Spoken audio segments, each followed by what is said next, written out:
Yung may guhit na yan, yan dapat magkatapat yung guhit ng pulley na yan. At dito sa may guhit ng front cover niya, yun. Yan, dapat magkatapat. Ibig sabihin nasa piston number 1 yan. Nakatap dead center na yan. Tapos, bago nyo ilagay itong camshaft na to, isit nyo muna itong gear na to. Paano mag-sit ng tama, silipin nyo dito sa likod. Tingnan nyo. Yan, yan pala tandaan niya. May dalawang butas. Ito, isa. Yun, isa. Hanapin nyo yung dalawang butas na magkatabi. Ito, dalawang butas. Yan, ngayon hanapin nyo yung pinakagitna niyang nangipin. Ito yung pinakagitna niya. Itong gitna na to.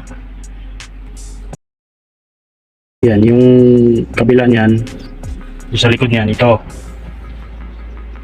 yan, dapat itong marking na to, dapat magkatapat. Yan, itapat nyo yan guys. Yan o. Pag nasit nyo na ng ganyan, pwede nyo nang ikabit. Ang pagkabit yan, ganyan.